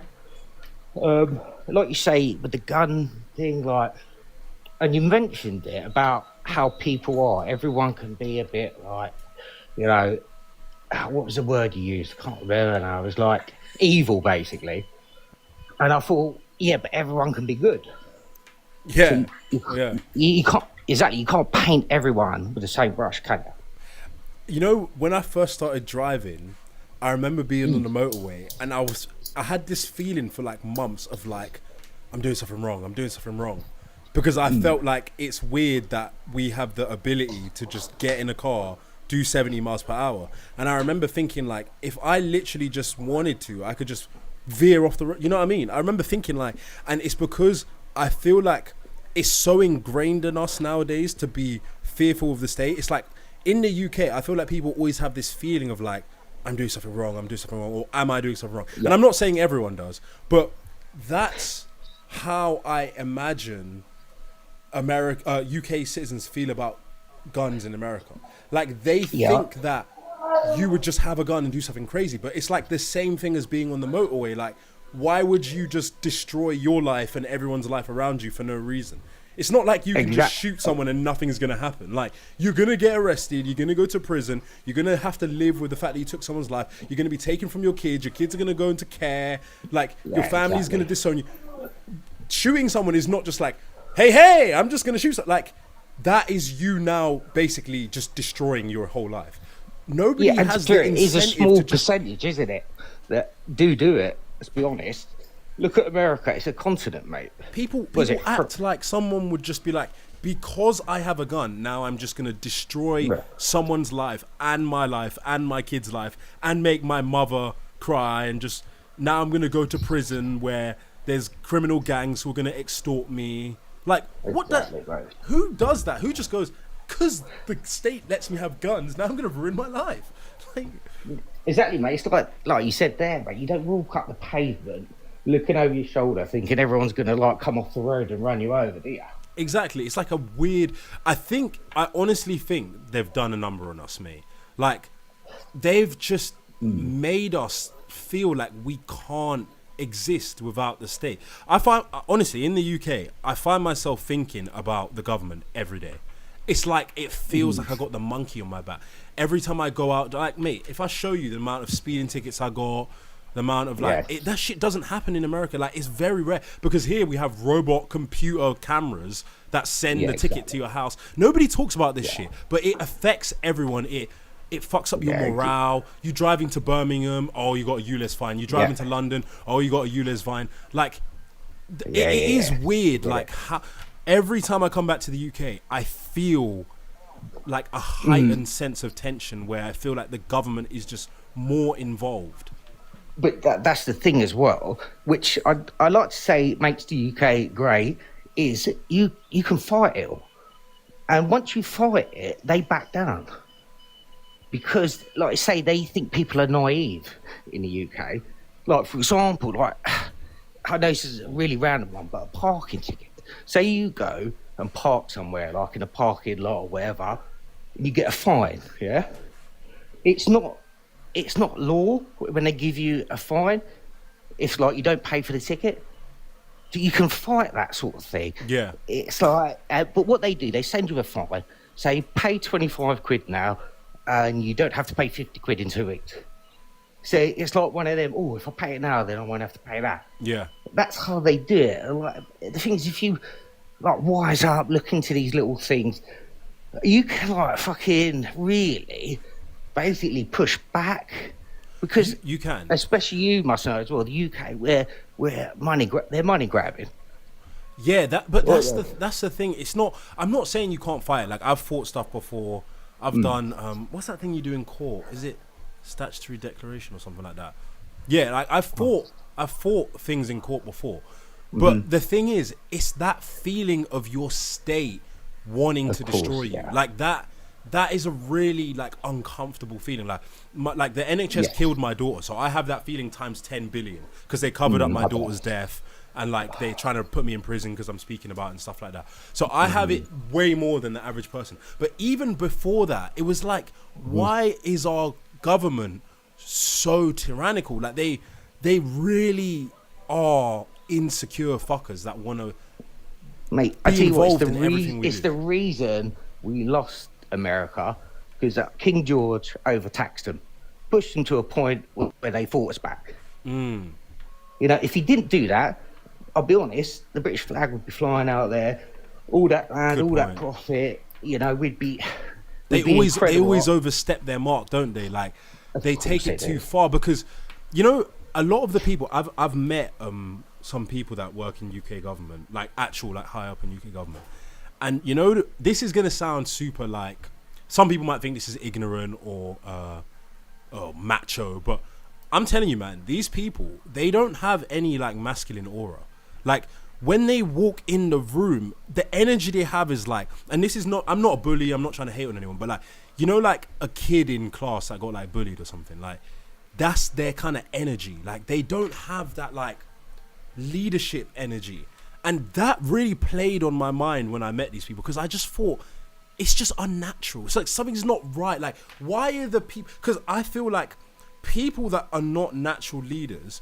Like, I'll give you an example. Like, my brother, he's like a natural leader. Like, you can't take it away from him. He's just a natural leader.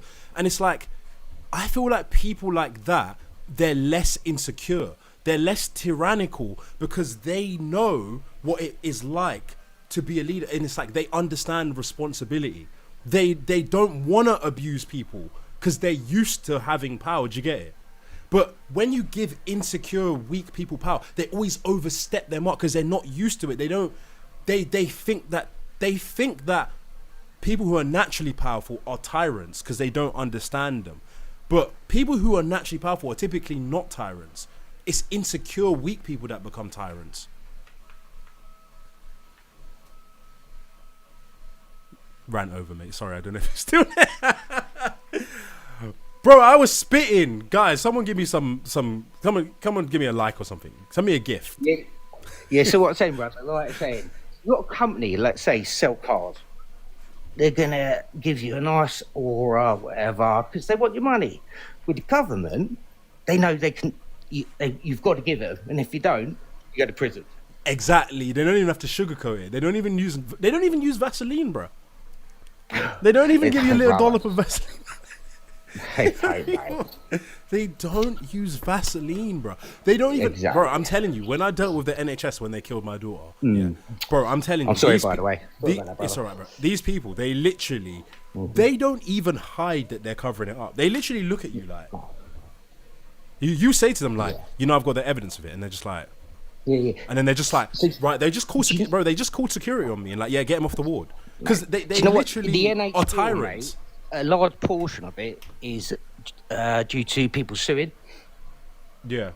It's huge. Right, I'll tell you a little story. When I was young, maybe about 6 or whatever, I dislocated 2 fingers. True story. And by the way, I was from Croydon, South London, and I went down to Mayday, and it was a training school for doctors. The bloke reset my fingers. I went back 4 weeks and had a junior doctor. He come in and he grabbed the wrong file. And basically, he grabbed the x-rays of my fingers already dislocated. So basically, when you put a dislocation back, you pull it out and put it back in. So this guy, he was like, oh, hello, like, my name's Tom. He said, hi, Tom, give me a hand. And he done it really quick. So he pulled my fingers back out and put them back in, mate. And my mum went fucking crazy, sued the shit out of them. Just because this cunt couldn't read a file or a date. Yeah, litigation culture, they call it, I think. But yeah, not to make this about the NHS because I talk about them all the time. But yeah, man, I'm telling you, man, something's not right when you have people like this in charge. They overstep. They're tyrannical. They don't know how to handle power. I think that whoever comes next to lead this country, because I don't think Reform got the answers. Labour, Conservative, I don't think they have the answers. The UK. The thing is, with it all, mate, it's like we can't vote for the Labour is shit, the Tories is shit. So if everyone went back and voted for the Tories, there's that famous saying, mate: insanity is doing the same thing twice and expecting a different result. Yeah. So what do you do? I think the whole system's broken, needs rearranging. I mean, what do you do? We don't know. But like you said, with the Americans, what I do like about, especially about their hospitals, I know people think you got to pay 20 grand just like go and get a plaster, which is a load of shit. It's not really like that. But no. Do you know what? I'll let you have the last word. I'm going to wrap it up for today. We've done about 2 hours live. Thank you, everyone. Thank you so much for the gift, especially User 568. Appreciate the support. Obviously, we talk about healthcare all the time. But please come back, Tom, and speak to us because I like you, mate. I like speaking to you. You're a cool guy, but it's just that I got to wrap it up. I haven't actually eaten today. I've been eating a lot less recently. I kind of do hybrid. Like I got my whole setup here, so I've been so efficient recently that I've just lost, my normal food instincts and stuff, and I'll probably go see my kids as well in a sec. So awesome, mate. Great live. I followed you. Hopefully talk again soon, brother. Yeah, nice speaking. All right, I'll mate. Thank you, everyone, for the live. So guys, by the way, I've started putting clips of the live on YouTube, and I really like them. So I'm not just saying this, guys. It is really entertaining. Like, I'm gonna I'm gonna actually read some of the clips that we've recently uploaded. So some of you will remember these lives, but this will be available on YouTube. It will be clipped up. So the ones we've just uploaded. Sorry about the titles. You know I'm a bit of a motherfucker. So this title: Socialist Girl Boy Caller hits every NPC talking point when debating Amma. that's the girl yesterday we had. No, not yesterday. The girl from the day when I had the Elmo hat who had a deep voice. Then I've got Black UK Caller wants to stop the boats and make kids sing God Save the King. That's another one. Then we got Amma talks about leftists being weenies and hating confident males. So you guys can watch those clips on my YouTube. And I'm going to have to come up with some clips for this live. Because that was State of Deception Live 14, because I do episode numbers now. And right now, I think this is episode 24. I think this is episode 24. So I've got 10 episodes pretty much to clip up. Some of them I won't do clips from if they're not entertaining.